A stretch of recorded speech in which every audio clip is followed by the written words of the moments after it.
வணக்கம் வீவர்ஸ், நிஷா ராமச்சந்திரன் சேனல்லேருந்து பேசுகிறோம்.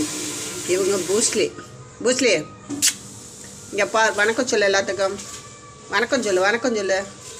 இவங்க எப்படின்னா ஒரு 7-8 குட்டி இருக்கும், மூட்டை கட்டி கொண்டு வந்து எங்கள் பிளாட்டுக்கிட்ட வந்து போட்டுட்டாங்க. அப்போ வந்து இவர் மட்டும்தான் என்ன பண்ணிட்டாரு, எந்திரிச்சிக்கிட்டு என்னை காப்பாற்றுங்களேன்னு வந்து கத்துச்சு. இப்போ எங்கள் வீட்டுக்காரர் தான் என்ன பண்ணார், உடனே ஐயோ ஏதோ ஒன்று கத்துதேன்னு சொல்லிட்டு வேகமாக தண்ணி அந்த பார்த்திங்கன்னா அந்த தண்ணிகளை கொண்டு வந்து போட்டுட்டு போயிட்டாங்க. எங்கள் பிளாட்டை சுற்றி தண்ணி தான் கிடக்கும், போட்டுட்டு போயிட்டாங்க. உடனே எங்கள் வீட்டுக்காரர் எடுத்து கொண்டு போய் எய்த்தாப்பில் பார்த்திங்கன்னா ஒரு பிளாட் இருக்குது, காட்டுறேன் பாருங்கள். இந்த பாருங்கள், அந்த எய்த்தாப்பில் இருக்குது பாருங்கள், அந்த பிளாட்டில் தான் வச்சுருந்தாங்க. இப்போ தான் வீடு கட்டி வந்துட்டாங்க. அப்போ வந்து அதில் தான் வச்சு வளர்த்துக்கிட்டு இருந்தோம்.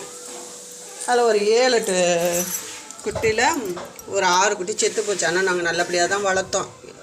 ஏன்னா எங்கள் வீட்டுக்காரர் சம்பாதிக்கிறதெல்லாம் பார்த்திங்கன்னா ஒரு நாளைக்கு 300 ரூபாய்க்கு வரிக்கையாக வாங்கி போட்டுட்டு வருவாங்க. தெரு ஃபுல்லுமே போட்டு வருவார். அது பார்த்திங்கன்னா அக்கம் பக்கம்லாம் வந்து உங்களால தான் நாய்ங்க நிறையா வருது அப்படின்னு கூட சத்தம் போடுவாங்க. அதை நாங்கள் கண்டுக்க மாட்டோம். அவ்வளோ ஒரு கஷ்டத்துலேயும் பார்த்துக்கோங்க, அவர் வரிக்கை வாங்கி போடாமல் வரமாட்டார். சோத்துக்கே நாங்கள் கஷ்டப்பட்டால் கூட வரிக்கி போடாமல் வரமாட்டார். அப்படி ஒரு நாய்ங்க பிராணிங்க மேலேன்னா ஒரு பாசம். எங்கள் வாசலுக்கு முன்னாடி பாருங்கள், வட்டால் ஒரு தண்ணியை வச்சு அதுக்கு மாடு ஆடு எல்லாத்துக்குமே தண்ணியை ஊற்றி கொடுப்பாரு. கஞ்சியை கூட வீணாக்கம்மலர் கொண்டு போய் வாசலை வச்சுட்டு வருவார். அப்படி இருக்கையில் இவங்களை வளர்த்தோம். அதில் வந்து 6 குட்டி செத்து போச்சு. அதில் மிஞ்சினது இவரும் ஒரு பேர், நல்ல பேர் ரோசி, அவளை 2 பேருமே வச்சு வளர்த்துக்கிட்டு இருந்தாங்க. அதில் ஒருத்தையை வந்து ஒருத்தங்க அந்த வீடை கட்ட வந்தவங்கள வந்து வாங்கிட்டு போயிட்டாங்க. அது நல்லா சூப்பராக இருப்பாள், வாங்கிட்டு போயிட்டாங்க. இவங்க அங்கே தான் வளர்ந்துக்கிட்டே இருந்தாங்க. கடைசியில் இவங்க என்ன பண்ணிட்டாங்க, கால் முளைச்சோடனே கொஞ்சம் அந்த இடத்துல குதிரை வேறு என்ன பண்ணிச்சு, அவனை தூக்கி எப்படியே ஒரு குலுக்குறனால அந்த கால் வந்து கொஞ்சம் பெண்டாயிருச்சு.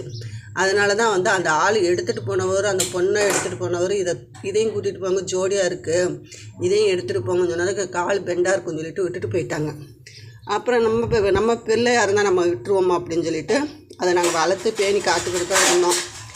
அப்புறம் என்ன பண்ணிட்டாரு, இவர் கொஞ்சம் கால் முளைச்சவனையே டக்குன்னு நம்ம வீட்டுக்குள்ளேயே வந்துட்டார். இப்போ வந்துக்கிட்டு பார்த்திங்கன்னா என்ன பாடுபடுத்துகிறாரு தெரியுமாங்க, கொஞ்சம் நெஞ்சா பாடுபடுத்துறது இல்லைங்க. காலையில் 5 மணிக்கே எங்கள் வீட்டுக்காரர் எழுப்பி விட்டுறது. பாருங்க படுத்துருக்காரு. ஏற்கனவே எங்கள் வீட்டில் 2 பிராணி இருக்குது, பைரவி அவ இங்கே படுத்துருக்கவ, அந்த லாஸ்ட்டில் படுத்துருக்கவர் ஜாக்கி. அவங்க வந்து நம்ம வீட்டிலையே வளர்த்தது. இவங்க என்னன்னா இப்போ வந்துக்கிட்டு எங்களை பாடப்படுத்துறது. ஆகா, இங்கே பாருங்கள் என்ன அடம் பண்ணுற பாருங்க. பூஸ்லி வணக்கம் சொல்லு அவங்களுக்கு. ஹாய் வணக்கம் சொல்லு. செக்கன் கூட பாருங்க, வணக்கம் சொல்லிட்டான். ஹாய் வணக்கம் சொல்லிட்டான். செக்கன் கூட இன்னொரு தடவை. வெரி